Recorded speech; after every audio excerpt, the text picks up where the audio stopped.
Hello food lovers, welcome to Mama's food. నేను మీ స్వాతి. ఈరోజు నేను ఇడ్లీ, వడ, దోశ, పొంగల్ ఇలా ఎందులోకైనా సెట్ అయ్యి 2 రకాల చట్నీస్ చూపించబోతున్నాను. ఈ 2 చట్నీలు కూడా దేనికవే స్పెషల్ టేస్ట్ ఉంటాయి. చాలా చాలా రుచిగా ఉంటాయి. మరి ఎలా ప్రిపేర్ చేయాలో చూద్దాం రండి. ముందైతే నేను ఈ శనగలు పల్లీల చట్నీని హోటల్ స్టైల్లో ఎలా ప్రిపేర్ చేయాలో చూపించబోతున్నాను. అందుకోసం స్టవ్ వెలిగించి ఒక కడాయి పెట్టుకొని అందులో ఒక టీ గ్లాస్ పల్లీలు వేసుకోవాలి. ఈ పల్లీలను మంటను లో ఫ్లేమ్లో ఉంచుకొని ఫ్రై చేసుకోవాలి. హై ఫ్లేమ్లో కానీ మీడియం ఫ్లేమ్లో కానీ పెట్టి ఫ్రై చేశారంటే ఈ చట్నీ టేస్ట్ అంత బాగుండదు. కాబట్టి లో ఫ్లేమ్లో ఉంచుకొని దూరగా ఫ్రై చేసుకోండి. చూడండి, ఇక్కడ పల్లీలు ఫ్రై అయిపోయాయి కదా. ఇప్పుడు వీటిని తీసి ఒక బౌల్లో వేసుకోవాలి. తర్వాత అదే కడాయిలో 1/2 టేబుల్ స్పూన్ వరకు ఆయిల్ వేసుకోవాలి. ఆయిల్ హీట్ అయిన తర్వాత మీ రుచికి తగ్గట్టుగా 6 నుండి 10 పచ్చిమిర్చిల వరకు ఇలా తుంచుకొని వేసుకోవాలి. 4-5 వెల్లుల్లి కూడా వేసుకొని వీటిని దోరగా ఫ్రై చేసుకోవాలి. ఈ పచ్చిమిర్చి ఫ్రై అయిపోయిన తర్వాత ఇందులో మనం ఏ కప్పుతో అయితే పల్లీలు తీసుకున్నామో అదే కప్పుతో 1 కప్పు శనగలు తీసుకొని వీటిని దోరగా ఫ్రై చేసుకోవాలి. ఈ శనగలు జస్ట్ ఒక 1 మినిట్ ఫ్రై అయితే సరిపోతుంది. మరి ఎక్కువగా కూడా ఫ్రై అవ్వాల్సిన అవసరం లేదు. శనగలు కూడా ఫ్రై అయిపోయిన తర్వాత ఇప్పుడు స్టవ్ ఆఫ్ చేసి ఈ కడాయిని కిందికి దించేయాలి. ఈ శనగలు పల్లీలు చల్లగా అయిన తర్వాత మనం మిక్సీ పట్టుకోవాలి.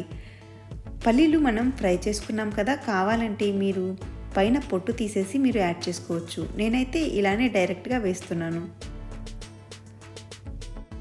తర్వాత ఈ మిక్సీ జార్లోకి మనం ముందుగానే ఫ్రై చేసి పెట్టుకున్న శనగలు పచ్చిమిర్చిని కూడా యాడ్ చేసుకోవాలి. రుచికి సరిపడా ఉప్పు, ఒక చిన్న ఉసిరికాయ సైజంతా చింతపండు, 1/2 టీ స్పూన్ వరకు జీలకర్ర వేసుకుని తగినన్ని నీళ్లు పోసుకుని మెత్తగా గ్రైండ్ చేసుకోవాలి. ఎంత మెత్తగా అంటే వెన్నలాగా స్మూత్గా ఉండాలి.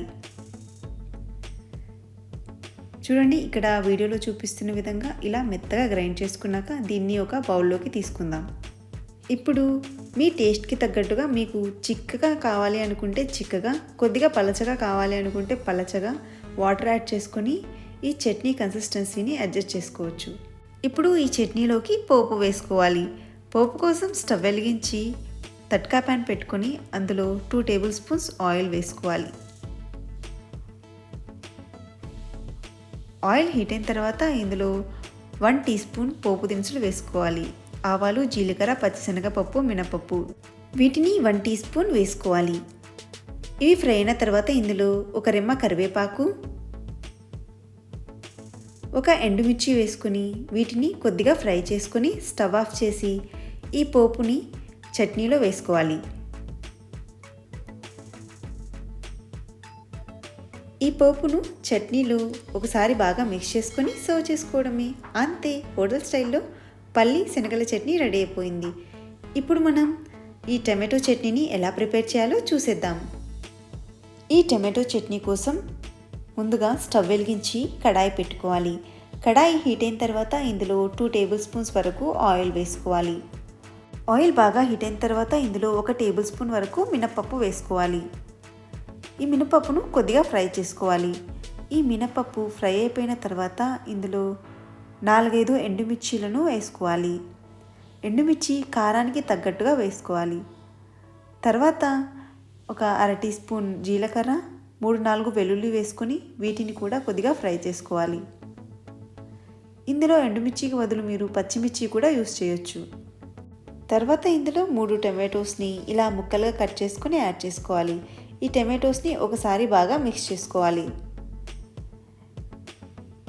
ఇలా మిక్స్ చేసుకున్న తర్వాత ఇందులో ఒక చిన్న ఉసిరికాయ సైజ్ అంతా చింతపండు యాడ్ చేసుకోవాలి. చింతపండు ఆప్షనల్. తర్వాత ఇందులో రుచికి సరిపడా ఉప్పు కూడా యాడ్ చేసుకొని ఒకసారి బాగా మిక్స్ చేసుకోవాలి. ఇలా కలుపుకున్న తర్వాత ఇప్పుడు మంటను లో ఫ్లేమ్లో ఉంచుకొని ఈ కడాయి మీద మూత పెట్టుకొని 5 మినిట్స్ కుక్ చేసుకోవాలి. 5 మినిట్స్కి ఈ టమాటోస్ అనేవి దాదాపు కుక్ అయిపోతాయి. ఇప్పుడు ఇందులో అరగట్ట పుదీనా వేసుకొని ఒకసారి బాగా మిక్స్ చేసుకోవాలి. మీకు పుదీనా ఫ్లేవర్ ఇష్టమైతే పుదీనా వేసుకోండి, కొత్తిమీర ఫ్లేవర్ ఇష్టమైతే కొత్తిమీర కూడా వేసుకోవచ్చు. ఇలా కలుపుకుంటూ 1 మినిట్ కుక్ చేసుకున్న తర్వాత ఇప్పుడు స్టవ్ ఆఫ్ చేసేయాలి.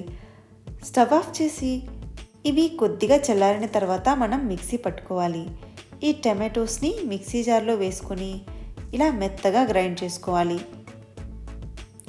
ఇలా వీడియోలో చూపిస్తున్న విధంగా మెత్తగా గ్రైండ్ చేసుకోవాలండి.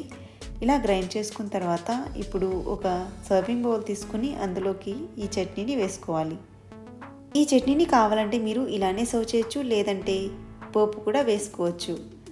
పోపు వేసుకున్నాక బాగా మిక్స్ చేసుకుని సర్వ్ చేసుకోవడమే. అంతే, టమాటో చట్నీ రెడీ అయిపోయింది. ఈ రెండు చట్నీలు కూడా దేనికదే వేరే వేరే టేస్ట్ ఉంటాయి. ఎందులోకైనా చాలా చాలా రుచిగా ఉంటాయి. మీరు తప్పకుండా ట్రై చేయండి. ట్రై చేశాక మీకు ఎలా వచ్చిందని నాతో కామెంట్స్లో షేర్ చేసుకోవడం మర్చిపోవద్దు. వీడియో నచ్చితే తప్పకుండా లైక్ చేయండి. మీ ఫ్రెండ్స్ అండ్ రిలేటివ్స్తో షేర్ చేసుకోండి. ఇంకా ఇలాంటి మరిన్ని రుచుల కోసం మన ఛానల్ని సబ్స్క్రైబ్ చేసుకోండి. Thank you for watching.